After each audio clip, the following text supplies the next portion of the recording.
Thank you so much, Provost Gonzalez. Oh my gosh, you made it. After, how long has it been? A year and a half. You made it. And that alone is worthy of celebration, is it not?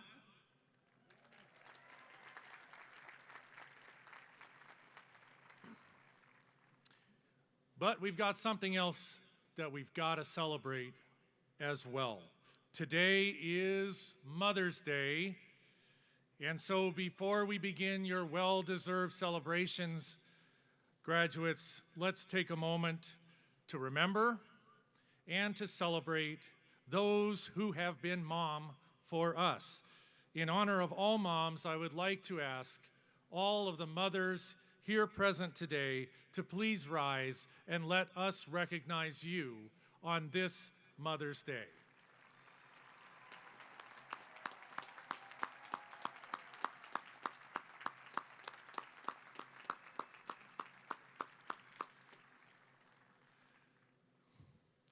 When I was a little kid, the only thing I ever wanted to be was an airline pilot.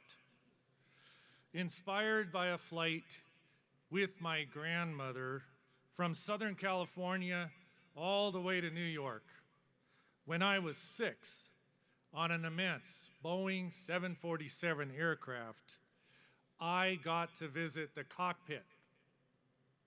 I was captivated by the idea that someone could make something so enormous, so heavy, leave the earth and take flight. Inspired by that image, I invite you to fasten your seatbelts and put your tray tables up in the upright and locked position. Graduations are certainly about all that you have achieved, but we call it commencement because a new adventure is about to begin. A long, long time ago, I think it was about 10 or 12 years ago, way back in late spring of 2020, I was interviewed for a podcast by a graduating senior from last year's class. I was asked to share some wisdom with the then graduating seniors who were mourning the abrupt end to their in-person college experience and the fact that they would not be having an in-person graduation. I asked those seniors to imagine themselves not in their 20s, but in their late 80s, telling the story of this time to their great-grandchildren. They'll say, please, please, please tell us about the time that you lived through the pandemic. Please. And you say, well, all right. It was back in 2020. And we all wore masks, and I was just a whippersnapper. The point I was trying to make, and I want to try to make to you today, is that from this time, from this experience, you have something to share that you would not have otherwise. You are stronger. You are more resilient. In the face of adversity and scary, stressful circumstances, suffering does and can occur. But humans inevitably find ways of adapting in order to survive and even thrive. They improvise, they create, they find inner strength, they discover new ways of doing old things. They learn things about coping, reconsidering, looking at problems and the world from different angles. And in the process, they become wisdom people. You become wisdom people. In short, there are things you have learned not only in spite of, but because we've been living with COVID, that you otherwise might not have learned, or learned as quickly, or learned as well. And for the rest of your life, you will be working, living, and sharing advice out of what you have learned. The presenting question I posed then is one I want to pose to you today as well. What, beyond the terrors of organic chemistry, the stress of core integration seminars, the challenges of calculus and senior theses, has your time at GU taught you? Now, while you're thinking about that question for a moment, let me share some of the things that you have taught us. You have taught us that living in community matters to you, the importance of friendship, of living in genuine relationship, of what it means to live in socially conscious ways. And you have taught us that you understand that living in community is the very definition of interdependence. Surely, as some of you sat in quarantine or isolation, this virus reminded all of us just how interconnected we really are. You have taught us that family matters to you. When we asked you how you wanted to celebrate today, you were clear. The most important people to you on a day like this is your mom, your dad, those guardians who have loved, watched over, and supported you, your family. And it is so clear, is it not, that you matter to your families as well. You have taught us that human dignity matters to you, that we as a nation, as a community, as a campus, as individuals, we need to stand up for justice if we are to have a hope of rooting out systemic injustice. And because injustice is rooted in power, you have taught us that truth matters too, and that you understand how education opens up pathways to sorting fact from opinion in service to discovering truth. You have taught us that you are courageous. Do you remember your first few days at GU? How everything was so strange and so weird at first? Where is the COG? What is Desmet? Is Coughlin Hall really where the cool people live? You took a leap of faith to come to Gonzaga in the first place. And then, despite all of the challenges, the setbacks, the disappointments, the risks, the unknowns, you chose to return and return and return again. Not everyone did or could, but you did. Each of you faced challenges on this journey, challenges that stretched and tested you. You faced them and you proved yourself capable of meeting them. So, members of the class of 2021, this experience of being, of learning, of living at Gonzaga University, capped as it has been by the events of this past 15 months, I hope in the months and the years to come that you truly begin to realize just what an extraordinary achievement is represented in the completion of your degree. In very direct ways, the pandemic has affected millions of people across our country and around the world. Beloved family members and friends have been taken from us or fallen ill. The restrictions on businesses and schools have meant job losses, changes in resources, shifts in priorities. But it is the indirect, longer-term impact that I believe will most inform the world into which you are entering. To paraphrase the words of the Reverend Dr. Martin Luther King Jr. as shared with us by our alumnus, Jesuit Father Greg Boyle, Gonzaga is not the place you come to.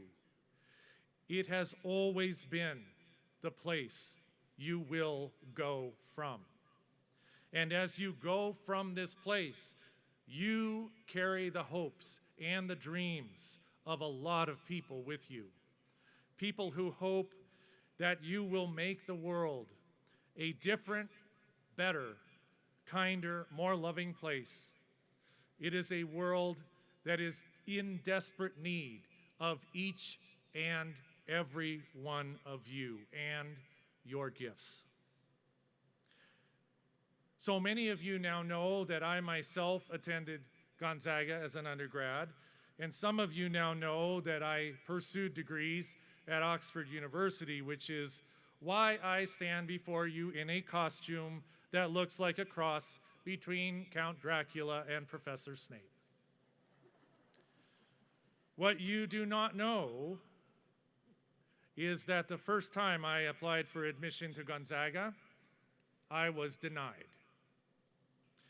So when I say I was not admitted, what I'm really saying in code is that I was not a success in high school. I could tell you more about the why behind that, but the provost told me I have to keep the talk short. The point I want to make is simply this. Behind each and every individual, there is a story. Many stories, actually. Gonzaga played a significant part in reshaping the narrative of my life. A transformation from a high school failure to not just one thing, but actually many.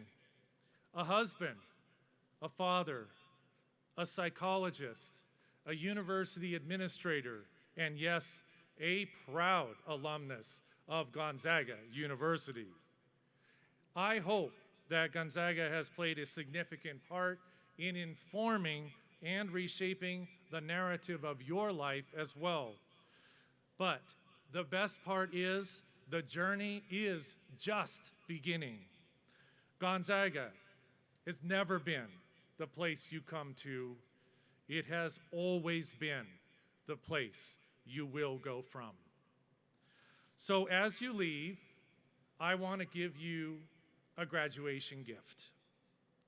There are 5 pieces of advice I share out of my own experience and observations, and I want to ask you to take these 5 things and put them in your carry-on luggage. That way you can take them out mid-flight and use them when you need them. Are you ready?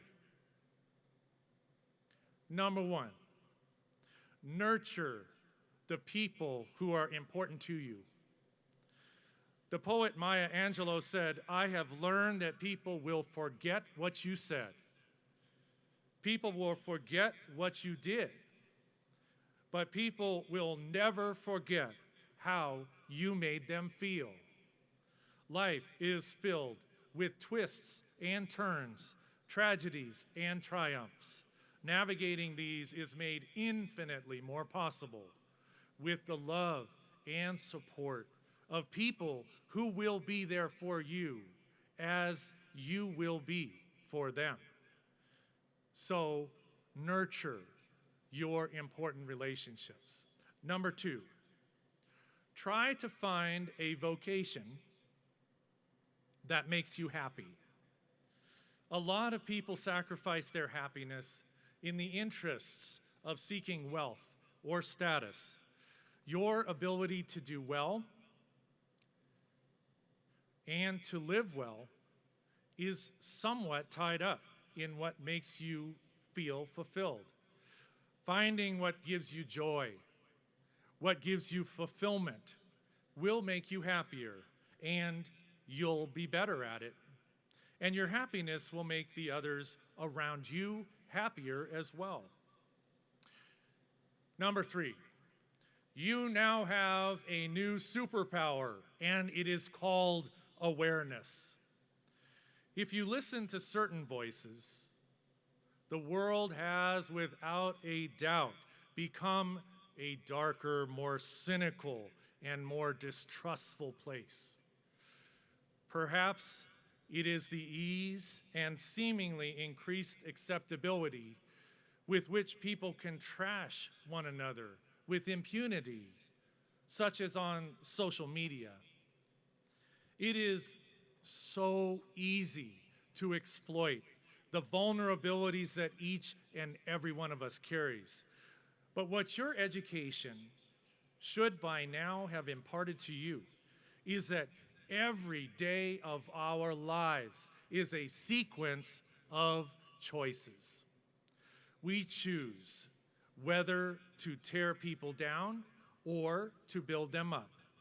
We choose whether to speak in the face of injustice or to remain silent. The purpose of higher education is indeed to impart knowledge, yes, but it is also about imparting awareness. The future, said Jesuit Teilhard de Chardin, belongs to those who give the next generation reason for hope. Through your education, you have been empowered. Use your superpower to make the world a better place for others, and it will be a better place for you as well.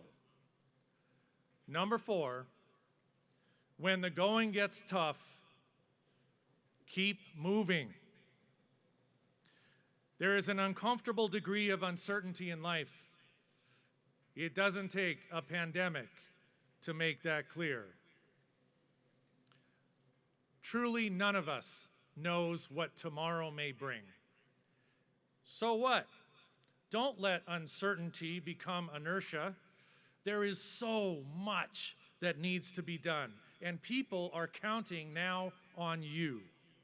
If you find yourself in a sticky situation, just keep moving. Do the best you can, keep going, and new doors will indeed open for you. But you cannot find those new doors if you don't keep moving. 5, never ever forget that you are a miracle, a beloved creation of God. Fundamental to the Jesuit way of proceeding is the belief that there is a God, that we were created in the image and likeness of God, and that God loves each and every one of us just as we are. Human beings, we impose a lot of terms and categories and conditions on others and on ourselves. But God's love, it's unconditional. Finding God in all things certainly means to acknowledge that God is present in everyone around us, but it is to acknowledge that God is within us as well, perhaps, especially perhaps, in difficult or challenging circumstances. So, when someone challenges your sense of self-worth, remember that your value is intrinsic. It is irreducible because you are a God-made miracle of infinite worth. So, my fellow alumni, today we are granting you much more than a degree. We are granting you a license. It is a license to take all that you have learned, all the awareness you have gained, and use it to make this world a braver, kinder, more loving place. So take it all. Take it and know deeply in your heart, you are ready, and we are so proud of you. Thank you so much for allowing us to be with you on this part of your remarkable lives, your remarkable journey. We cannot wait to see the places you will go. Class of 2021, you are cleared for takeoff. Congratulations and God bless you all.